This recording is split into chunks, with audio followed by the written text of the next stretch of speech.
In this problem, we're told that two ships leave the same port, and the port is this point down here on the diagram. This is where they start. So this is basically the origin. This point is the origin of a coordinate system that we will use in this problem. We're told that one ship travels on a heading of 28 degrees, the other on a heading of 74. That's these angles down here. This is the 28 degree heading, and this angle right here is 74 degrees. Headings, remember, are measured clockwise from north. And after each ship has traveled 125 kilometers, so that's these lengths here representing the motion of the ships, after they've traveled that far, how far apart are they? So we're trying to find this distance right there to the nearest kilometer. I'm going to show you two ways to solve this. And the first method will involve finding the coordinates of these 2 points and then using the distance formula, or basically the Pythagorean theorem, to find the distance. So let's do that first.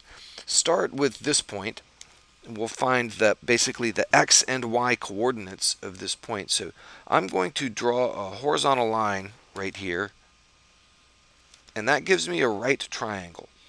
And this is this east-west distance. We'll think of that as an x distance. I'll call it x1.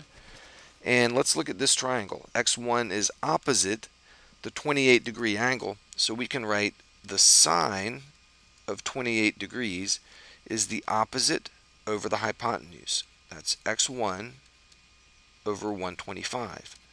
So x1 is 125 times the sine of 28 degrees.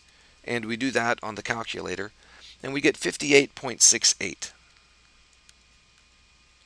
And we can also find the y distance right here. We'll call that y1. And y is the adjacent side for this triangle. So when you think adjacent, you think cosine. The cosine of a 28 degree angle, or of this 28 degree angle, will be y1 over 125. So y1 is 125 times the cosine of 28 degrees. And again, on the calculator, that gives us 110.37. Okay, so those are x and y coordinates for that point. Now we'll do something similar down here for this point. Let's draw a horizontal line here. And this is going to be x2, and this vertical distance here will be y2. Now again, the x side here is opposite the 74 degree angle. So we'll say sine of 74 degrees is equal to x2 over 125. Rearrange that algebraically. You get x2 is 125 times the sine of 74 degrees. That works out to 120.16. And then y2 is the adjacent side for this little right triangle. So the cosine of 74 degrees is equal to y2 over 125. So rearrange that, and we get y2 is 125 times the cosine of 74 degrees, and you work that out on the calculator, 34.45. Okay, so now we have the x and y coordinates of this point. Now I'm going to erase all this just so I have some more room on screen, but you can continue writing on your page. Okay, what we want to find now is this distance. And what you should see is that that segment on the screen right there is the hypotenuse of a right triangle. So if we can find the two sides there, the legs of that triangle, then we can find the hypotenuse with the Pythagorean theorem. I'm just going to call them x and y. Now look at this. You should see that x1 and x add up to x2. So x is going to be this full length, x2, minus x1. And we have those numbers.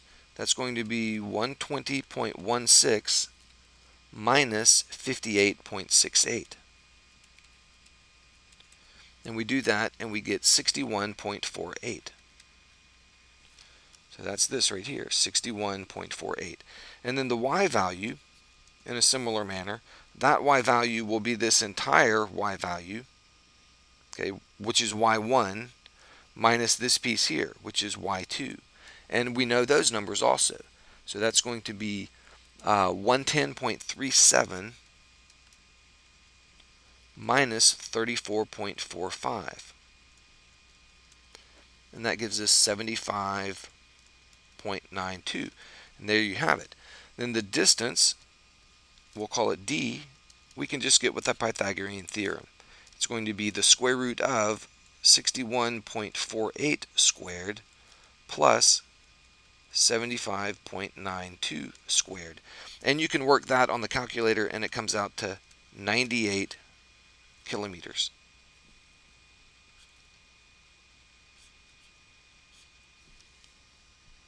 Okay, now I want to show you another way to solve it. This is a good approach. This is completely valid, and being able to find the coordinates of these points and use those coordinates to calculate that distance is a good approach, and it's good to understand that approach.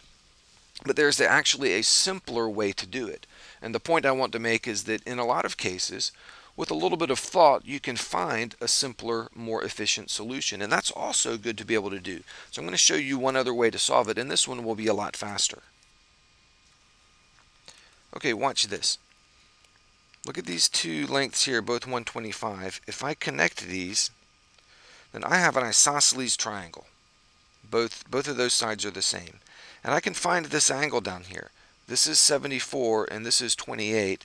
So this angle has to be 74 minus 28. That's 46 degrees.